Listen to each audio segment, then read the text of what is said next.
जाने वाले हैं, हम भी जाने वाले, हम भी परमानेंट नहीं है, ये शरीर परमानेंट नहीं है, हम भी जाएंगे। अगर हमारी वासनाएं, इच्छाएं, कामनाएं रही तो हम फिर वापस आएंगे, फिर जन्म होगा, फिर मृत्यु होगा, क्योंकि ये पहले अनंत बार हो चुका है। पहली बार किसी की मृत्यु नहीं हो रही है, पहली बार तो कोई तुम्हारे माँ बाप, भाई बहन, ये पहले के नहीं है, कितने समय से मिलते आ रहे हैं, रिश्ते बदलते जा रहे हैं। और इसीलिए आज हम इस धरती पे आप देखें तो हम कुछ ही लोगों को प्रेम करते हैं। 700 करोड़ लोग मनुष्य है, फिर भी हम 10, 20, 25 लोगों को ही प्रेम करते हैं, विशेष अपने घर वालों से। कारण क्या है? कर्म का बंधन। कर्म हमें मजबूर कर देता है, वो बंधन मजबूर कर देता है कि हम उसको प्रेम करें।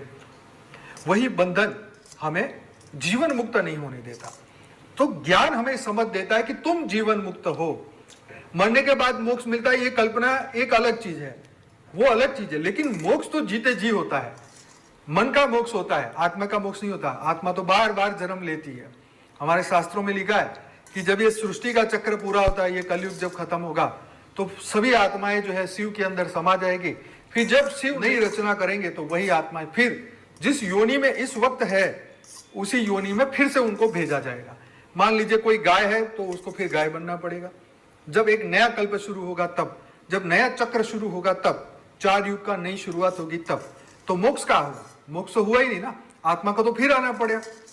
तो ऐसे कितने ड्रामा हो चुके हैं इस धरती लोक में, कितना सतयुग, त्रेता, द्वापर, कलयुग हुआ। तो मन के मोक्ष की बात हो रही थी कि मन सबको छोड़ दे।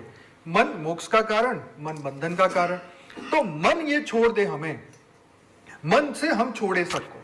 छोड़ना मतलब ड्यूटी नहीं छोड़नी, ड्यूटी करनी है, लेकिन जो हमारी अटैचमेंट है, जो शोक, जो विषाद है, उसको छोड़ने की बात कही है।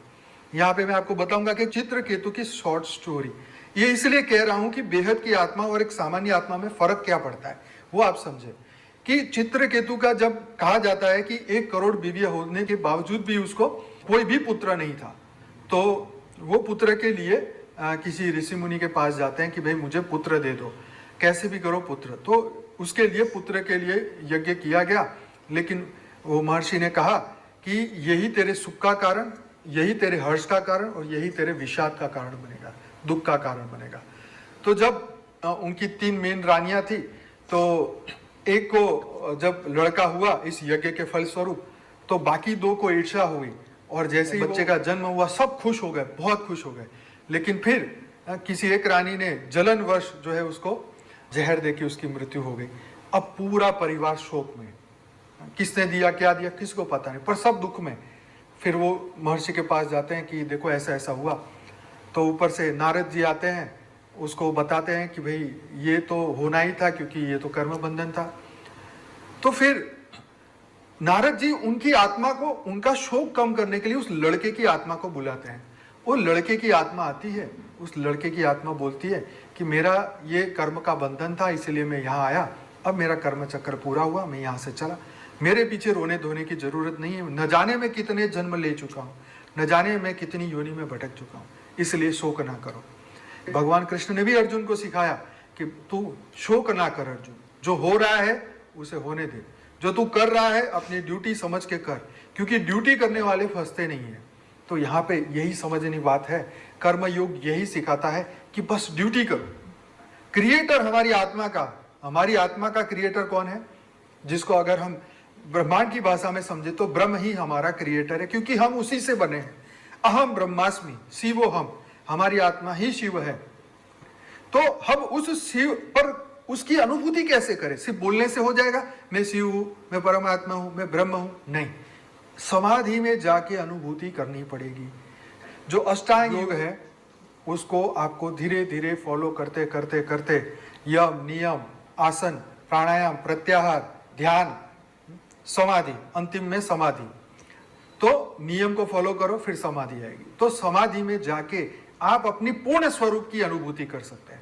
लेकिन आप कहोगे कि हमारे पास टाइम कहाँ है? तो टाइम तो किसी के पास नहीं है, लेकिन निकालना पड़ेगा।